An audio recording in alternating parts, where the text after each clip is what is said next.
Hey, salut tout le monde, j'espère que vous allez bien, j'espère que vous êtes en forme. Aujourd'hui on se retrouve pour une nouvelle vidéo sur la scie plongeante. Je vais vous présenter tout simplement un comparatif de ces trois scies plongeantes que vous allez pouvoir retrouver dans la description de cette vidéo bien évidemment. Mais avant tout on va discuter un petit peu de ces trois produits en long, en large et en travers, des avantages, des inconvénients, des caractéristiques, etc. etc. Donc ce que je vous invite à faire, c'est à vous abonner à cette chaîne et à mettre un petit pouce bleu. Vous retrouverez, comme je l'ai dit tout à l'heure, en description les produits dont je vais vous parler aujourd'hui, du plus gros prix au plus petit prix en général. Si c'est pas classé, ne vous inquiétez pas, ce n'est pas grave, c'est en fonction de mon top 3 d'aujourd'hui. Donc le premier produit présenté dans cette vidéo est la scie plongeante Bosch Biturbo GKT, la 18V52GC. C'est un outil très bon qui est conçu pour vraiment les professionnels du bricolage et de la construction. Cette scie se distingue déjà parce qu'elle est sans fil. Elle offre une liberté de mouvement totale sur le chantier sans les contraintes d'un câble d'alimentation. Elle a une puissance relativement bien élevée parce qu'il faut savoir qu'elle a un moteur brushless sans balai qui, malgré son fonctionnement sur batterie, délivre une puissance équivalente à une scie filaire de 1620 watts, ce qui est quand même déjà surprenant, et en plus ça signifie que vous n'avez pas à sacrifier la performance pour la mobilité. Elle utilise une sécurité Procore 18 volts, donc ce qui garantit une grande autonomie et des performances optimales pour des coupes intensives, et en plus elle a une précision de coupe qui quand même pour réaliser vraiment quelque chose d'extrême. Donc en gros, pour tout ce qui est matériaux très délicats, c'est quand même très précis grâce à son système de réglage dans la profondeur de coupe, et vous pouvez adapter la profondeur selon les besoins spécifiques de chaque projet. Cela réduit aussi les risques d'éclat et de bavure, assurant aussi ainsi une finition propre et nette. Elle est aussi polyvalente parce qu'elle peut couper une large gamme de matériaux, y compris bois, les panneaux, certains plastiques et même certains métaux. De plus, elle est capable de réaliser des coupes très proches des bords et des murs, ce qui augmente considérablement la flexibilité d'utilisation. Elle est aussi ergonomique et avec un très bon confort. Je vais vous dire pourquoi. Parce que la conception de cette scie garantit en tout cas une prise en main aussi confortable, ce qui réduit la fatigue lors des travaux prolongés. Elle est également relativement légère avec un poids d'environ 4 kg sans batterie. Attention, donc elle fera un petit peu plus avec la batterie, ce qui facilite son maniement sur le chantier.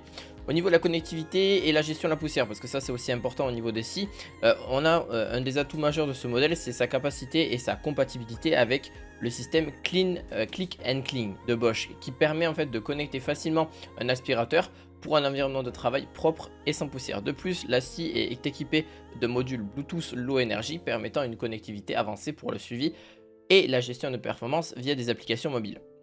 Elle a un système de guidage aussi qui est plongeant et compatible avec aussi des rails de guidage Bosch ainsi que d'autres marques comme Makita, ce qui permet des coupes droites et précises sur les longues distances. Cette compatibilité est un atout vraiment majeur pour les professionnels qui recherchent de la précision dans leurs travaux. Il y a un petit inconvénient à prendre à ça, malgré qu'elle a quand même de très bonne qualité. Là, c'est vraiment tous les points positifs que je vous ai énumérés, mais elle a un coût relativement aussi élevé, ce qui peut être un frein pour les particuliers ou les amateurs de bricolage. Ayant un budget limité, de plus, le modèle présenté dans la vidéo est vendu sans batterie ni chargeur, ce qui nécessite un investissement supplémentaire pour ceux qui n'ont pas déjà les batteries Procore 18 volts. Donc ça aussi c'est un coût supplémentaire. La scie d'ailleurs elle est livrée avec plusieurs accessoires qui pratiquent, y compris donc une boîte de rangement, un sac à poussière et le module Bluetooth Low Energy. Vous pouvez également, si vous le souhaitez, avoir la possibilité d'ajouter une seconde batterie ou d'autres modules de connectivité selon les besoins, mais forcément le prix sera plus élevé. Donc si on peut en conclure, c'est une scie plongeante de haute performance, idéale pour les professionnels exigeants qui cherchent une mobilité maximale sans compromis sur la puissance, son design ergonomique, sa technologie, etc. etc. Par contre, si vous recherchez la qualité et l'efficacité sur le long terme, pour moi c'est l'un des bons produits à prendre. Je vous le mettrai en premier lien de cette description de vidéo. Le deuxième produit présenté pour cette vidéo, c'est le Makita SP600J2. Je voulais en parler parce que j'en ai parlé précédemment. Un modèle qui se distingue par sa précision exceptionnelle et aussi son design ergonomique, conçu pour les professionnels et aussi les amateurs de bricolage sérieux.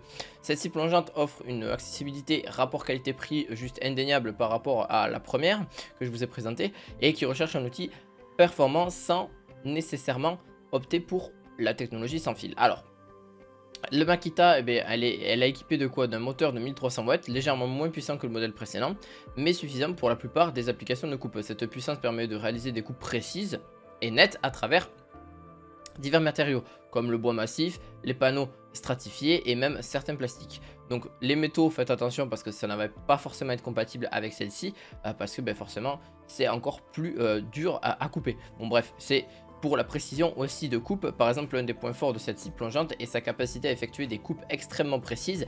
Elle dispose d'une butée de profondeur pour les coupes préliminaires à 2 mm, ce qui est idéal pour réaliser des coupes initialement propres avant de procéder à la coupe complète. De plus, la scie permet de couper très près des murs à une distance de seulement 18 mm, ce qui est particulièrement utile pour les travaux de finition ou de rénovation. La Makita, elle est conçue pour offrir pour moi un confort et une utilisation optimale. Par contre, elle est équipée d'une poignée ergonomique avec un grip de caoutchouc antidérapant, donc assurant une prise à main sûre lors des travaux prolongés. Avec un poids d'environ 4 kg, elle est relativement légère et maniable, réduisant aussi la fatigue d'utilisateur, bien évidemment. Il y a aussi plusieurs angles que vous devez prendre en compte au niveau de cette scie, au niveau des coupes.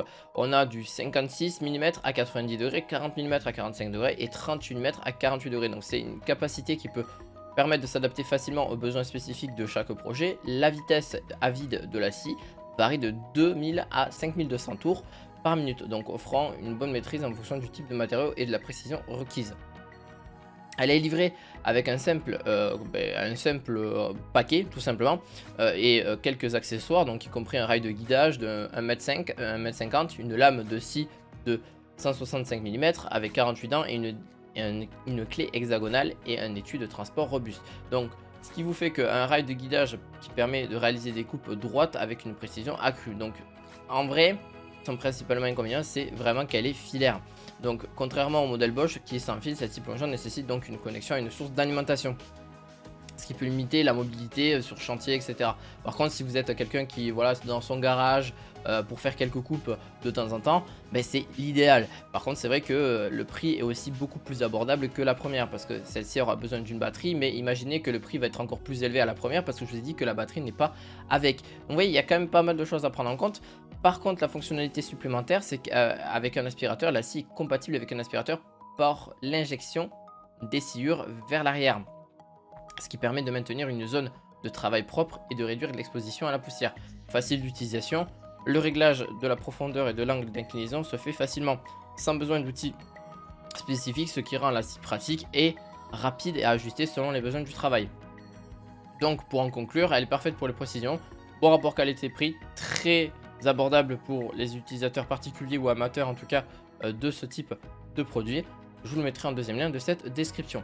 La troisième, pour en terminer sur celle-ci, c'est celle que je vous présente le plus parce que c'est l'option la plus économique et la plus polyvalente, particulièrement adaptée pour les bricoleurs occasionnels ou ceux disposant d'un petit budget un petit peu plus restreint, bien qu'elle soit puissante par rapport au modèle Bosch et Makita. Elle offre une performance suffisante, elle va par exemple avoir un moteur équipé de 1200 watts, bien que cette puissance soit inférieure à celle des modèles, mais elle reste adéquate pour effectuer des coupes comme des matériaux variés comme le bois, les panneaux et certains plastiques.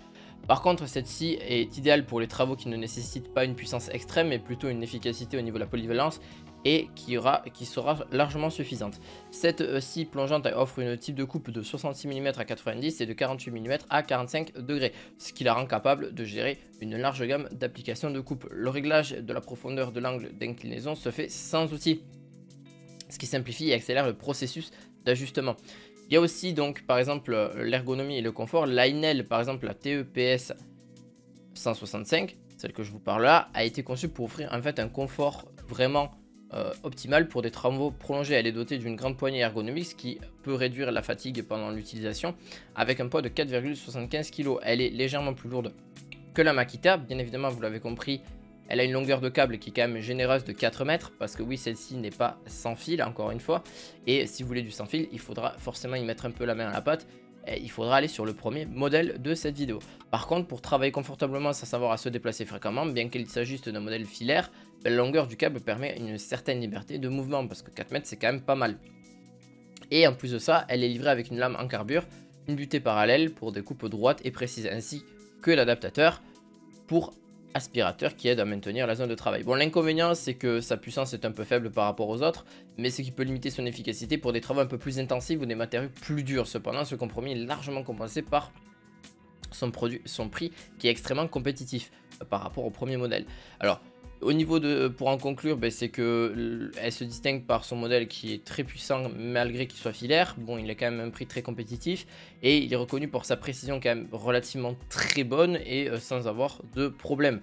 Son angle d'inclinaison est peut-être aussi Enfin, s'il peut faire un avantage comme un inconvénient, mais si c'est pour quelque chose d'occasionnel et c'est pas forcément des coupes très régulières que vous allez faire au quotidien, ben, c'est pas très gênant.